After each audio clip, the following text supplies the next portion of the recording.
Thank you. I give the floor to International Educational Development.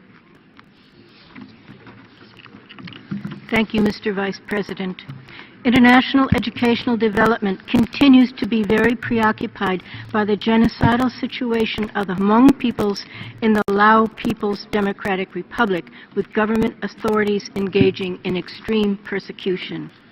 We have submitted urgent actions under the mandate of the United Nations Special Advisor on the Prevention of Genocide and Mass Atrocities. It is too late to prevent genocide and mass atrocities, and we trust that the Special Advisor will act forthwith. We continue to stress the need for a UN-established safe haven for the Hmong peoples so that they can exercise control over their historic territory. The situation has become even more serious in 2018 as the government forces carry out heavy artillery actions against them to wipe them out before the United Nations can act. The genocidal situation of the Hmong peoples invokes nearly all mandate holders, and we urge all actors, especially the High Commissioner and the Council, to undertake effective action. Thank you, Mr. Vice President. I thank you. Lao People's Republic, People's Democratic Republic, sorry. You have the floor. Mr. President,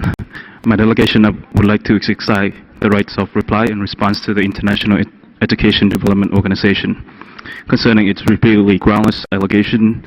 fabrication evidence, and false information made against my country and the Hmong people.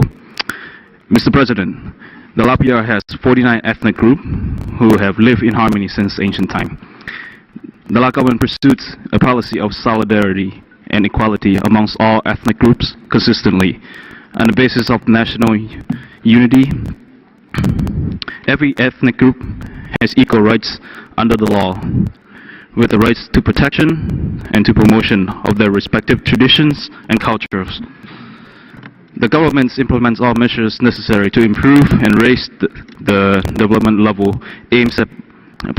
poverty reduction of all ethnics, especially the ethnic groups with small number of population. The Panel Law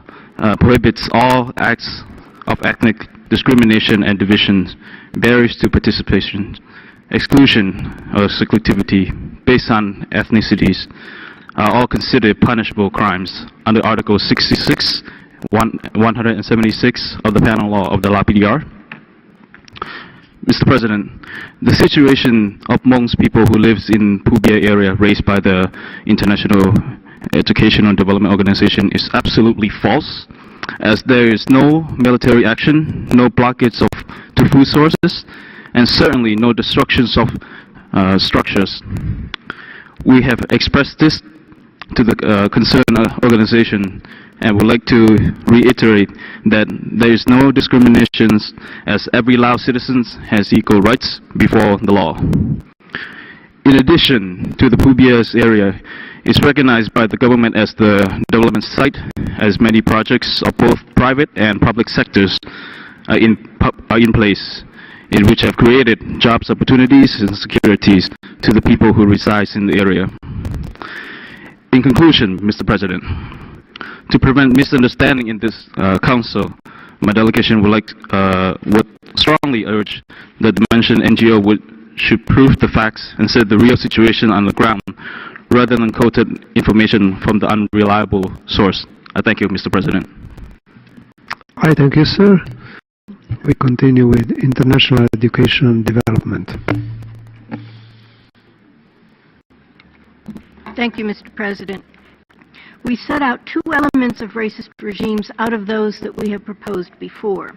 One, acts of violence against the ethnically different group over time, such has been occurring against the Hmong peoples in Laos for over 40 years. Two, concerted efforts by the group in power to undermine the social, economic, political, cultural, and religious rights of the other population, such as also now occurring to the Hmong people. We note that the government of Laos exercised the right of reply to our statement on the genocidal Hmong situation under Item 4. We insist that this situation is dramatically different from that of other ethnic groups due to Hmong's support of the United States during the Vietnam War. The Hmong have been the enemy ever since.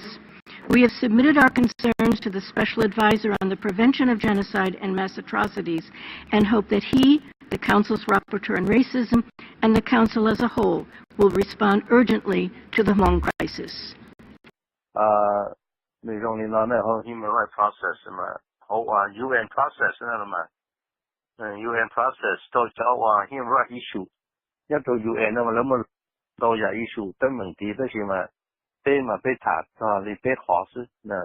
被考嘛有 human rights issue， 被考嘛有人落完了，话你被考 rights 那，话你被作债被作给我弄那，这非母就被考试啊，落里头嘛。 要理呀，这边有其他路呀，被查被考，这边考那这走路有一样，这边考这边母的，你叫被母叫你做给我，被做债末，而且那些这边叫 Human Rights Council，叫 Human Rights Council， 我都透露过中间，母都好，这边母都查都好，这这边我被这弄到这大了，哎，我们多啊，也见到。 选鸟被弄到那几个，我这里 Human Rights Council 做 key decision， 天来说这落这些先发师，那那几个那啥，那这了 Human Rights Council 嘛里啊，有运动的沙被中标那这么多少啊，那腾第二，腾第一这和 Human Rights Council 这边的嘛沙被么多腾第二这啊，我被了 department 了，什么 General Assembly。 More to Secretary General, we to tell UN here, the Lu Department, the Hamon Luz Department of Security Council Department, while the Chilu Teacher, so check all the day, the other show, Jemo Pelu Department of Law, and other show. Pelu Department of Law, now let my more, not have one case, while Human Rights Council not make decision and not child. Not she told she and the Mamma had a case, not tell them. 伊莎拉，我叫他说啊，那要不要加 Human Rights Council 或者是新疆那这些话，那要那什么那些吞包，那叫么可能叫他evaluation叫路数啊，本说大，要这落去学的，或者是那学的，就落三周的过课嘛，没 final 都到，那还要这落学好啊 ，Human Rights 好。 Human Rights Council 呢，我爹打这么多人不知道是，你那不是用是，那这个北路 department 说了么事呢？北路 department 那么那么软呀，这个那没 decision 的，那 decision 要你家你被动的谈的，那没 decision 这个那 take 个叫 credential away， 那个 credential away 那也让你家一下头你那。 UN take 我那本波了好 credential away， 也本波了因为这前年了么，我了这些看明了，我了他办的好的是嘛了多那中立啊，但是呢了列多那些，多了 take 本波了叫 credential away 嘅，因为家那个那都知，给了抓家的被成了么，晒多了他满些，给了这些看明这种领导了。 这里啊，那线路了就是都在大家都了了，这边了呀，这帮说的好头啊，这好喜好那因为看说那过去把去改革那这些那把去我这啥都说，北路的方面说这了保证了，榴弹了那么子呢，这了这个好可能说为这，找家多啊，变成大家了塞，把塞完了那看到了他满缺，塞给叫缺。 所以说家伙变成也是没事了，不行变成了塞了。这些崩里我都就来都就我这边就上大那被其他北面说的莫像那个弄都有这要有人这体验到时间了，那个几个真的那有家，都有这要这个要有人这体验到时间这有就是那个是 military force， 这些有人啥都好，啥了我都是。 这话，头脑这话，那要出招了就变成大家老晒家多，他在那他把钱，你呢塞加多做给叫那叫多切，那这叫我看到了他满库呢，接触都这么了，这个搞是个保证的呢，直接进来了，啥的我过应这题目领导家，我过那么那个腾背腾这些，那这个我手里家了，这家了说后腾以后呢。这些几里家了，希望成这几里家了，希望成北这个发州，要交个鸟交呢，少手几个路几还也了。那这样呢，这里是谈那个不谈个不都那样，都有一些谈的到肉，都有这还我这还在家，有人的